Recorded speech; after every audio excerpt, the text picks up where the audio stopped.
Hey guys, so દરેકને જય માતાજી. વેરી ફાસ્ટ બિફોર હું હાઈવે પર જઉં પહેલાં હું ઇમ્પોર્ટન્ટ કહેવાનું ભૂલી ગયો कि बहुत ही बड़ी बात है. निकुल डाभी हमारा जो है ही इज पुलिस ऑफिसर, તમને ખબર છે. એને મસાલા છોડી દીધા, તંબાકુ છોડી દીધું. રહીમભાઈ અપ્પર, રહીમભાઈ આજે બહુ હેપી હશે. વન મોર એડ થયો ભાઈ, બરાબર ને? આ તો આપણો ભાઈ છે. અરે બધા જ ભાઈ છે, પણ શું કહેવાય. તો જય માતાજી. વેરી ગુડ ન્યૂઝ છે. આજે એમના આત્માને શાંતિ થશે. અને બેન હવે તો યુસ્ટન મૂવ થઈ ગયા, પણ શું કહેવાય કે બેન જોઈ લેજો ફરી એક એડ થયો. તો શું કહેવાય, અમારા માટે બહુ પ્રાઉડની મુમેન્ટ છે. તો થેન્ક યુ ફોર દેટ. અને કોંગ્રેચ્યુલેશન્સ ટુ સંગીતા ભાભીને પણ, કારણ કે શું કહેવાય એમના માટે પણ જબરજસ્ત ગુડ ન્યૂઝ છે. કારણ કે તમને થયો ને અઠવાડિયા પછી, મહિના પછી તમે, મેં જોયું છે ભાઈ. અરે એટલે તમે પ્લીઝ, વેરી ગુડ ડિસિઝન. આટલા બધા મસાલા ખાય છે, બંધ કરી નાખશે. અને શું કહેવાય કે તંબાકુ બંધ છે, તો વેરી ગુડ છે. તો આ ગુડ ન્યૂઝ આપવા હતા. અને બીજું તો નેક્સ્ટ 2 days ઇન શિકાગો યો. તો શિકાગો હે આઈ કમ. કદાચ શિકાગોમાંથી અનાઉન્સમેન્ટ ના થાય ભાઈ આપણું, તો let's like 6 hours from Chicago. તો tonight next 2 days in Chicago. જય માતાજી ભાઈ. અમારા યોગેશ એને બરોબર છે. અરે પેલા કલ્પેશભાઈ કે એમને કહેજે મીટિંગ છે કાલે. મને 1 મહિનાનું રિપોર્ટિંગ આવે ને એનું કહી દેજે ભાઈ. કદાચ ખબર ના હોય તો મને છે ને કાલે મીટિંગમાં છે ને હું ટેક્સ કરું છું, પ્લીઝ ફોલોઅપ કરી નાખજે. હું ભૂલી ગયો, પેલા હું કાલે કહેવાનું ભૂલી ગયો તમે લોકો. આજે હું ભૂલી જઈશ એટલે. પણ ગુડ છે ભાઈ. એક્સલન્ટ. જો યોગેશ અમારા લાલાભાઈ જબરજસ્ત કરી રહ્યા છે. થાઈલેન્ડમાં જો આવ્યા, ઇન્ડિયામાં કામ પતાવી, એમનો કેટલો મોટો અવસર હતો પતાવી, ભાઈનું હતું પતાવી, અને બેક ટુ પેર. બરાબર ને? પેલા ભાઈ કામ કેમ છે? મેં કહ્યું હતું કે જે પણ થાઈલેન્ડમાં કામ કરે છે કે બહારગામ કામ કરે, 10 દિવસથી વધારે ઘરે 10 દિવસમાં એમનો ભમરો ઉડવાનું કહે તો સમજી લેવાનું BMW મળી ગઈ છે. એમ્બેસેડરમાં મજા નથી. આમાં ચિરાગને શું કહે 3 દિવસ વગાડે છે. હું વાત કરો તો મને તો એમ હતું કે શું કહેવાય 7-8 દિવસ સુધી કમી શકશો ભાઈ, તો 3જા દિવસે નીકળી ગયો ભાઈ. અને લાલભાઈ એની પાસે લાવ્યો તો, પણ હે લાલભાઈ તમે ગુડ હો ભાઈ. તમે તો 2 દિવસ વધારે રહ્યા હતા, હે તમે 6 દિવસ પછી નીકળ્યા. ગુડ છે. મજાક કરું છું. એ લોકોનું આજે શું કહેવાય આપણે નવું બધું કેટલું કાગળિયા, કેટલી જવાબદારી છે ચિરાગ ઉપર થયા, લાલભાઈ ઉપર થયા, કેટલું કામ છે. એટલે એમને ખબર છે. અને જ્યારે માણસ પોતાનું સમજીને કરે ને તો એને જવાબદારી ખબર પડે. એટલે અને થેન્ક યુ ફોર દેટ. અને આપણા જનરેશન માટે કહું છું, સુપર થિંગ આવી રહ્યું છે. Let's make this happen. જય માતા. મેં તો ખાલી ખાસ નિકુલભાઈ માટે જ કર્યું હતું.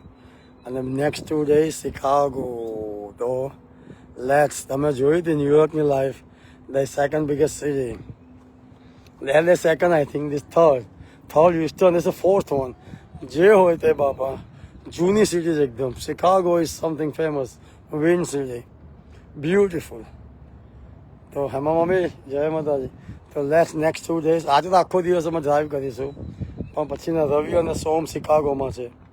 રવિવારે શું કહેવાય થોડું એનું ટેમ્પલનું બધું કરીશું, રિયા ન્યૂ યર. અને પછી શું કહેવાય કે સોમવારે મારે થોડું કામ છે બતાવીશું તમને, થોડું ડાઉનટાઉન, તમને થોડું લેસ સો દસ કેવું આપણે બતાવ્યું ન્યુયોર્ક, એવું શિકાગો બતાવીશું. તો લેસ નેક્સ્ટ 2 days શિકાગો. જય માતાજી નરેશભાઈ. બરાબર ને? એમાં મમ્મી જય માતાજી. એમાં મમ્મી પણ એક શું કહેવાય કે થેન્ક યુ ફોર દેટ. અને લેટ્સ મેક ધીસ હેપન. તો ખાલી નાનો જ વિડીયો હતો, મારે બહુ ટાઈમ નથી આવ્યો તો ડ્રાઇવિંગ. પણ શું કહેવાય કે I mean the very driving mode જોઈ લેજો. દેટ્સ ન્યૂ નાઇકી ને સુપર કુલ. બરાબર. અને તો this is very comfort. Air આવે ને અમે શું કરીએ આપણે ભાઈ, અને વી ગોઈંગ. મારે 6 કલાક ડ્રાઈવ કરવું છે. ઇટ્સ બ્યુટીફુલ સની ડે છે અહીંયા, થોડું વિન્ડ છે, આ છે. તો this is very comfort zone. આમીન. તો જય માતાજી ભાઈ બધાને, અને we see you in Chicago. કદાચ આમાં વહેલીમાં કે હશે નાઇસ વિડીયો તો હું લાઈવ આવીશ, નહીં તો પછી વિડીયો ઉતારી તો રહ્યો છું, એનો આખા વિડીયો બનશે જ પછી.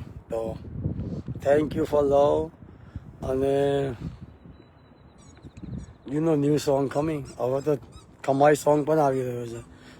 અને હિન્દીનો એક અપને તો અપને 3 સોંગ આર કમિંગ. તો પેલો ધ કિંગ વાળો તો everybody wait. Even you see the Virginia love, they all waiting here, yo. I know so many people waiting in there too in India. So it's be going something. We are working more harder. So how lifting everything is going match. It's going some new technology, everything new, total new. You don't see them, you know, not old one we use version. But it's going like, you know, it's going unique. Sometimes you have the best few stuff, but you know, love it. So thank you. બધાને મારા વર્ષા બેન જય માતાજી. કામિનીબેન જય માતાજી. કામિનીબેન તો હું ઓળખી ગયો. આપણે શું કહેવાય કે ધમાવીને આપણે, હા, આપણે કાકાની સામે લિંક કાકાની છોકરી, હા, લાસ્ટ, હા, યા ઓળખી ગયો હું. In 2 minutes, Chicago. 6 hours. Yeah. Yes. Okay, તો વાંધો નહીં બેન, તમે પણ લેડીઝ ગ્રુપમાં જોડાજો, તમારો વિડીયો મૂકજો, બરાબર ને? તો વી નીડ ઇટ. હવે શું કહેવાય, મારે ખાલી નિકુલભાઈએ કમાન્ડ છોડી જાય. સવારે નિકુલભાઈ જોડે વાત થઈ હતી જરા, બરાબર ને? તો હા, જો હવે છોકરાઓ લાગ્યા છે. સીધા 400 સીધા 770 7 મોટા 700 વિડીયો આવી રહ્યા છે. હે પ્રભુ, લે આ બતાવું, લે જા. ઓકે ગાઈસ, તો I got so many talk everything. હું અહીંયાથી 6 કલાક છે ને મારા ફોન ઉપર સ્પીકર પર વાત કરીને કેટલાય બિઝનેસ સેટલ કરી. આજે તો શનિવાર છે, તો સો મેની બિઝનેસ વે. આજે નાતમાં મારો થોડો ટાઈમ મળશે, તો આજે થોડો વાત થશે નાતવા જોડે. આજે વધારે ટાઈમ મળશે. આજે છે ને અમારે લીગલી કંઈ નહીં કહેવાય. ઓકે ભાઈ, જય માતાજી મારા. તો બીજું તો રાકેશ ભાઈ જય માતાજી ભાઈ. ધમો પણ આવી ગયો. જય માતાજી, જય માતાજી. ખાલી 2 મિનિટ નુકુલમાં કહ્યું હતું કે ભાઈ નુકુલ ડાભીએ તંબાકુ છોડી દીધી, અને આ ખાઈને છે ને હું ગુટલો શું કરી રહ્યો છું, એને બાંધી પણ રહ્યો છું. આપણા વાત ખબર છે, હવે તો જાહેર થયું છે ભાઈ, એટલે શું કહેવાય, આ સારું છે. ભાભીને ખબર છે કે આ ભાઈ હું બહુ મોટી વસ્તુ છે. એને જે અમુક સપના હોય ને, મને એક બહુ મોટી ગિફ્ટ આપી છે ભાભીને, અને એમના છોકરાઓની આ નિકુલભાઈની ગિફ્ટ છે, આપણે નહીં, બરાબર ને? એટલે થેન્ક યુ ફોર દેટ. જય માતા.